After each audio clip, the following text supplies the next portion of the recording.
მართალი ბრძანდებით ფილადელფიაში მოგესალმებით. მართალი ბრძანდებით ვილნიუსის სამიტი იწყება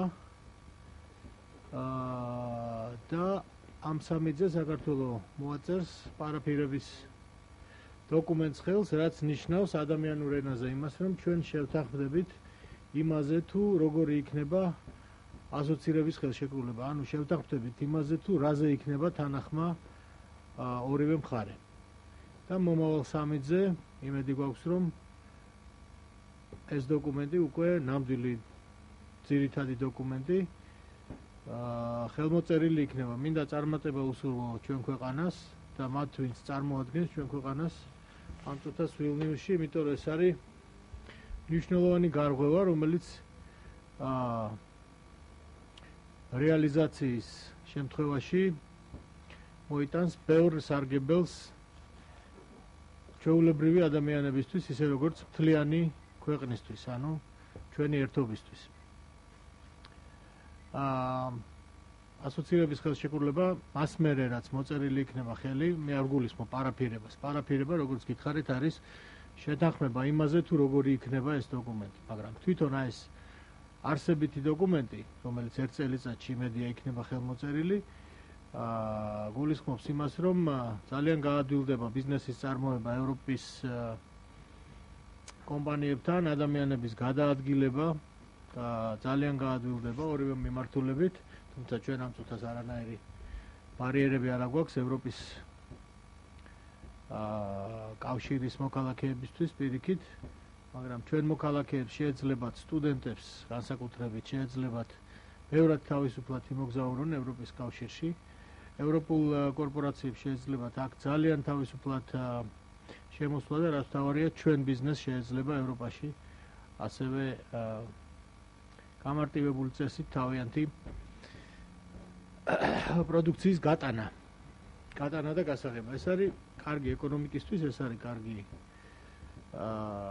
განათლებისთვის, ეს არის კარგი კულტურისთვის, ეს არის ფაქტიურად ჩვენი ევროპასთან ევროპაში დაბრუნების ასეთი ტექნიკური იარაღი საშუალება. ჩვენ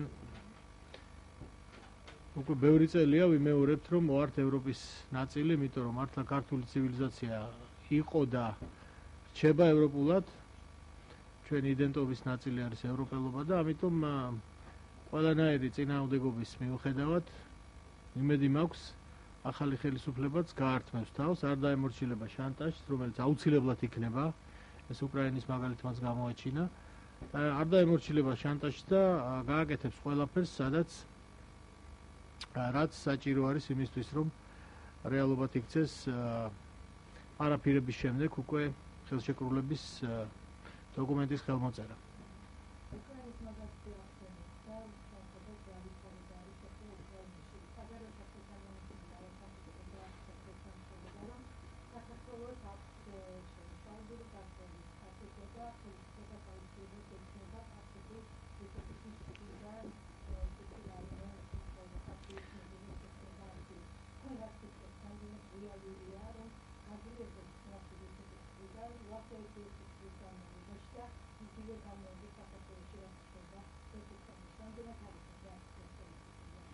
აუცილებლად იქნება რუსეთის მხრიდან წნეხი საქართველოზე და ყველა იმ ეკონომიკურ ბერკეთს, რომელიც მას ისევ რატომღაც ახალმა ხელისუფლებამ მიანიჭა, გულისხმობ ეგრეთ წოდებული რუსული ბაზრის გახსნას, ამ ბერკეტებს აამოქმედებს რუსეთის ხელისუფლება ჩვენ წინააღმდეგ და ეცდება, რომ ხელისუფლება დააშანტაჟოს იმითი, რომ ისევ დაიკეტება რუსული ბაზარი და აუმხედროს ხელისუფლებას ის ქართველი ბიზნესმენები და თქვათ ის ხალხი, ვინც ამისგან ხეირს ნახულობს. ეს აუცილებლად მოხდება, ამას უნდა მოველოდეთ და ამიტომ საჭიროა ძალიან სერიოზული ფხიზელი და მტკიცე პოზიცია ჩვენი ხელისუფლების, რომ ამგვარ ზეწოლას გაუძლოს საქართველოს. იმიტომ რომ უკრაინის დღევანდელმა ხელისუფლებამ, როგორც ვიცით, სისუსტე გამოიჩინა ანალოგიურ შემთხვევაში და ვარი თქვა უკვე ფაქტურად მთლიანად დამთავრებულ, გამზადებულ ხელშეკრულების დოკუმენტზე ხელმოწერაზე. აი ამ ვარმა გამოიწვია ის აბსოლუტურად ბუნებრივი და ძალიან დიდი აღშფოთება, რასაც დღეს უკრაინაში აქვს ადგილი. უკრაინელი ხალხი შეიძლება ითქვას ყალყზე დადგა, იმიტომ რომ უკრაინა გეოგრაფიულად თლათ ევროპის შუაგულშია და მისი ევროპიდან ასე ძალით შანტაჟით გამოგლეჯვა უბრალოდ 21 საუკუნეში ყველანაირი აზრის და ყველანაირი ლოგიკის და არ ვიცი ეთიკის და სინდისის მიღმა არის.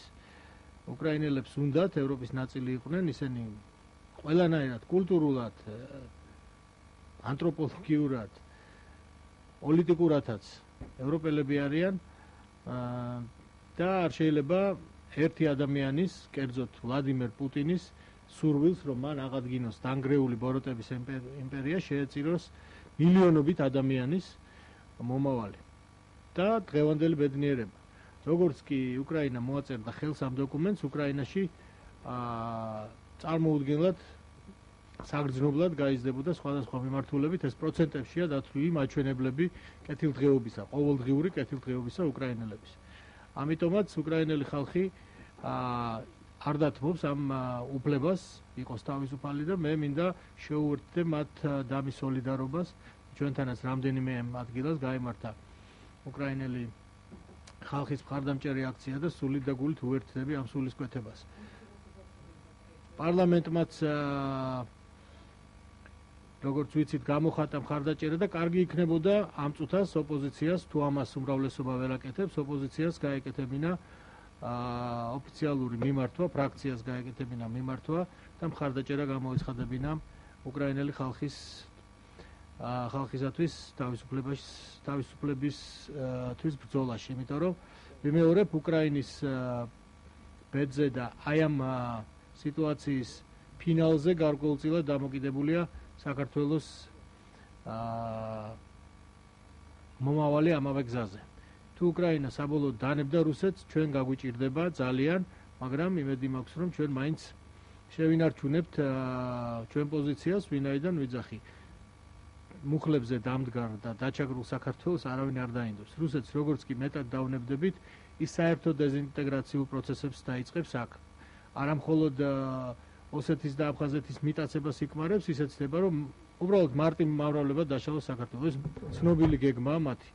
ის დაიწყებს შემდეგ ლაპარაკს ამა თუ იმ რეგიონის დამოუკიდებლობაზე, რეგიონალური ენების სტატუსის მინიჭებაზე, რუსეთს, დღევანდელ რუსეთს, პუტინის რუსეთს, იმპერიულ რუსეთს, არადემოკრატიულს, განზრახული აქვს, რომ გარშემო ყავდეს ან მთლიანად დამონებული ქვეყნები თავისი მარიონეტული მთავრობებით, ან ეს ქვეყნები უბრალოდ დაშალოს და დაასუსტოს, თუ ამას ვერ ახერხებს. ჩვენ არც ერთის და არც მეორის საშუალება არ უნდა მივცეთ და ამის უნარი და ძალა გვაქვს.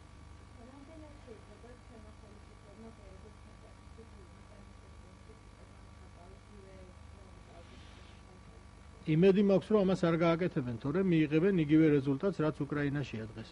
100,000-ობით ადამიანი აპროტესტებს დღე და ღამე იანუკოვიჩის ამ გადაწყვეტილებას და აუცილებლად მოუწევს უკრაინის მთავრობას უკან დახევა, იმიტომ რომ ხალხი იქ უკან არ დაიხევს. მათ აქვთ ყველანაირი უფლება უნდოდეთ უკეთესი ცხოვრება. ეს არის ჩვეულებრივი ადამიანური სურვილი. ამას წინ ვერ აღუდგება ვერანაირი ერთი მთავრობა და ერთი ადამიანი, ან თუნდაც 2 ან 3 ან 10.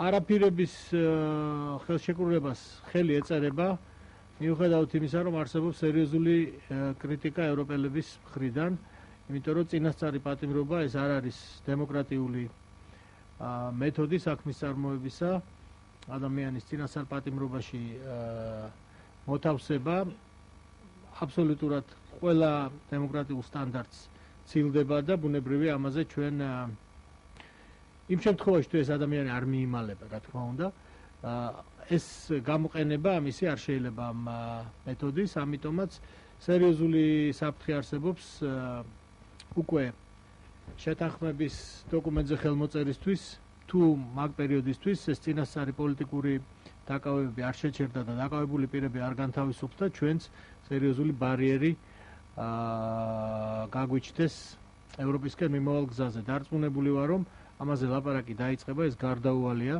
და დრო აქვს ჩვენ ხელისუფლებას, რომ დადგეს შურიზიების ვნებაზე და გრძნობაზე მაღლა და მოიქცეს, როგორც იქცევიან დემოკრატიული ხელისუფლებები, მოიქცეს ძლიერი ხარესავით და წინასწარი პატიმრობიდან გაანთავისუფლოს როგორც ბაჩუ ახალაია, ისე მერაბიშვილი.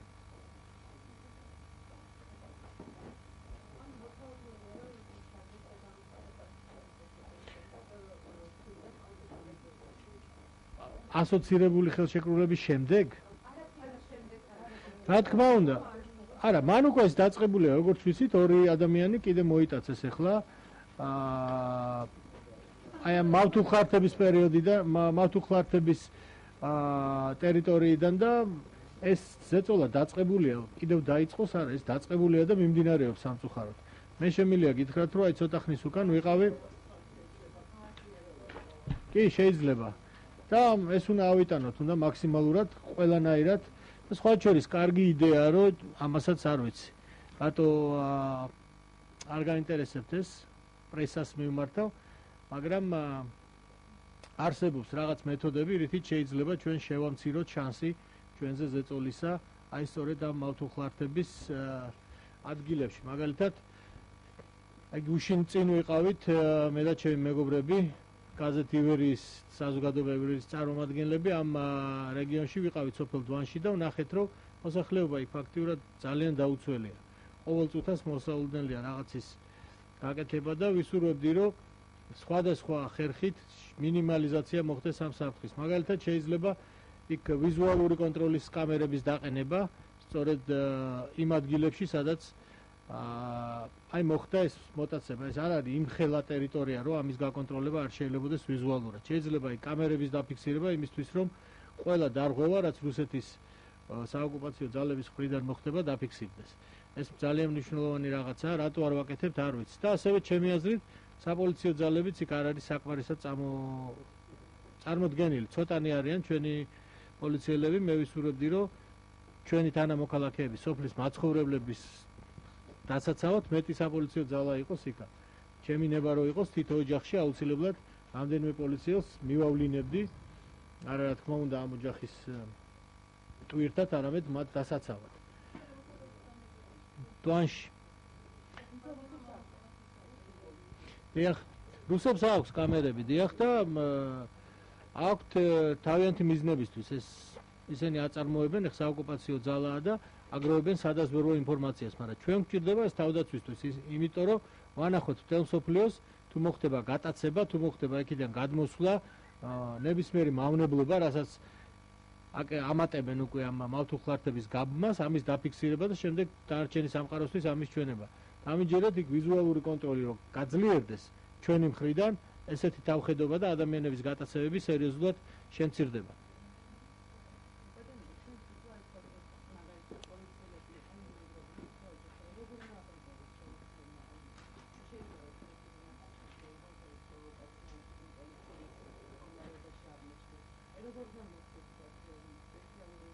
არა, რა თქმა უნდა, როდესაც მოძალადე მოდის და იცის, რომ იქ მოსვლის ფასი ცოტა ძვირი იქნება, ის დაფიქრდება ამაზე, რას ქვია პროვოკაცია. უნდა იცოდეს ნებისმიერ მომხდურმა, რომ ნებისმიერ მოქალაქეს ჩვენსაც თუ თავს დაესხმება, ის პასუხს მიიღებს და მიიღებს ძალიან მკაცრ და სერიოზულ პასუხს იქვე ადგილას. პროვოკაცია არასოდეს გამორიცხული არ არის და ამის შიშით ეხა ჩვენ დაუცველად მივაგდოთ ხალხი, ამის უფლება არ აქვს. რაღაცა დონის ფუნდამენტური საბაზისო დაცვა უნდა იყოს. რაც უფრო ავწევთ ფასს ამ პროვოკაციებისა, უფრო ნაკლები იქნება ეს პროვოკაცია.